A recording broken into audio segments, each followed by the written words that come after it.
Hey there guys, gals, and non-binary pals, GM Potter here, and today we will be going over Once Upon a Dream, A Twisted Tale by Lisa Braswell.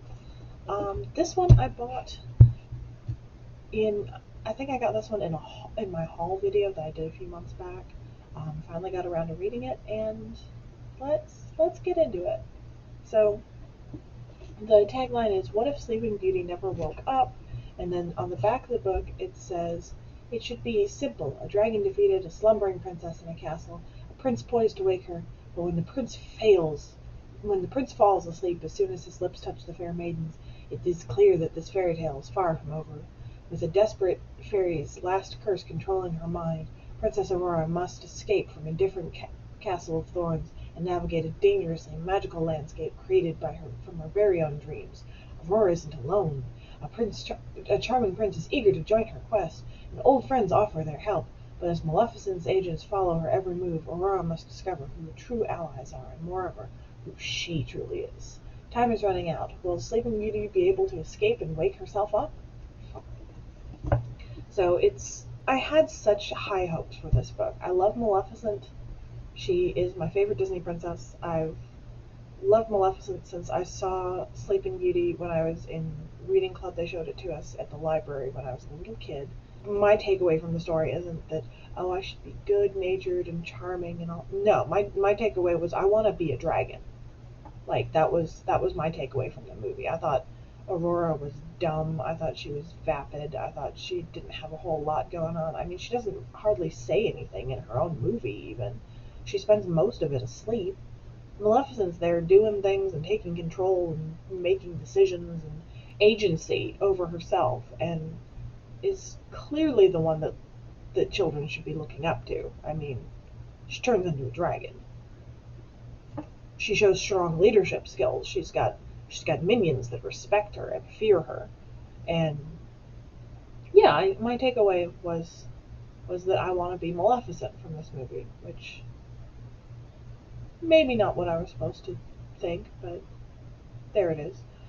And so when I saw this, I'm like, ooh, what if Sleeping Beauty never woke up? You've got, like, the cover is really good. You've got Maleficent on the cover, and then the spinning wheel, and, like, the forest, and, it sounded good. Like, maybe they'll give Aurora some agency, maybe they'll flesh her character out and make her worth something for once. Like, anything other than just, I'm kind, and that's my whole personality because they couldn't be bothered to write one. Like, I don't know if this is from Disney's official Hyperion Press, so I don't know if it's that the higher-ups at Disney wanted to keep the author close to the source material and not change too much about Aurora, or if the author didn't have that much to work with, or if the author just wasn't feeling it. This is the second book in the series. The first one is the Aladdin one, which Aladdin, my takeaway from that as a child was I want a tiger. So, maybe wasn't the swiftest on the uptake of these stories, and maybe they didn't treat their morals as heavy-handed as they should have for me. But it's not good. It's not a good story. Like, there's not a lot going on in the story. Like, nothing feels urgent. It feels like the stakes aren't high enough. Like, it feels like we never established the stakes, and the stakes that are established aren't high enough. So it's like, why should I care? And like, she does this, the author does this clever thing where Aurora has false memories, because in the dream world, she's been there for 16 years under the care of Maleficent as, like, her aunt, like, took her in and all this stuff. And, like, I was excited, and I was on board with everything for the prologue, and I was like, yes, this is going to be awesome. He slayed the dragon, but he didn't really slay the dragon, and it's now the prince is falling asleep, and then we step into the actual story, and it's just a huge, huge letdown. It's incredibly disappointing, and I don't know if it's supposed to be this disappointing, or if it's supposed to be, you know, like if it's supposed to be better, but it's not. And I was looking at Goodreads, like I know I said I wasn't going to go through Goodreads anymore for reviews, but I was just had to find somebody else who read this. Also, I should say this. You see that little bit on the end here? That's not story. That's commercial for the next book. Like it's not as long as I want it to be, but it's so tedious to read at the same time. Like I don't know, tedious and brief, to borrow from Shakespeare.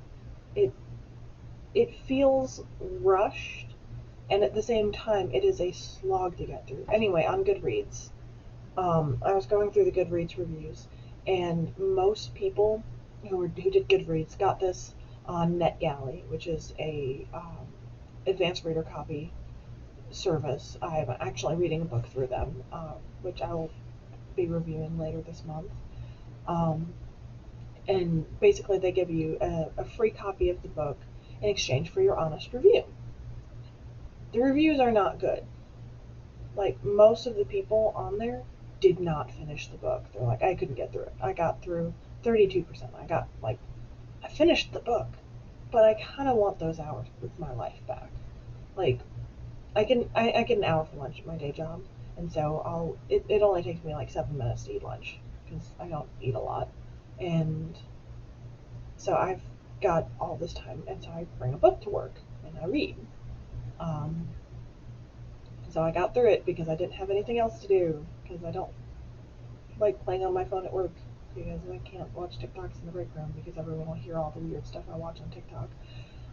Anyway, I finished the book, and I wish I had done something else with those hours. Like, I wish I had brought in like an embroidery project to work on, or gone to the parking garage and taken a nap one or two of those days, or like, it's not good, and it makes me upset in its not goodness, because it's disappointing, and it's tedious, and it feels rushed at the same time.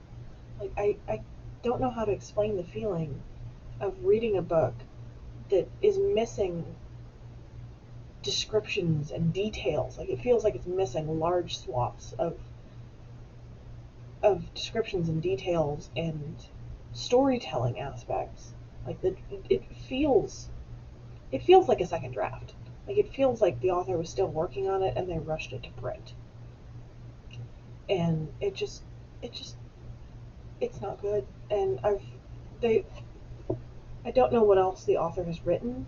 I think someone on Goodreads said that she wrote The 9 Lives of Chloe King, which is supposed to be really good. But I kind of don't want to read anything else by this author because of how bad this is. Have you read Once Upon a Dream? What did you think of it? Um, who's your favorite Disney princess? Because I'm sure they've got a book for each of them. Like, on the back, they show um, there's Aladdin, there's Beauty and the Beast, there's Mulan, there's Little Mermaid. Like, they've got a million of these things now. Like, they are cranking them out. So your favorite Disney princess could be ruined by Lisa Braswell too, I guess, if that's what you really want. So let me know down in the comments below, and I'll see you in the next one. Bye!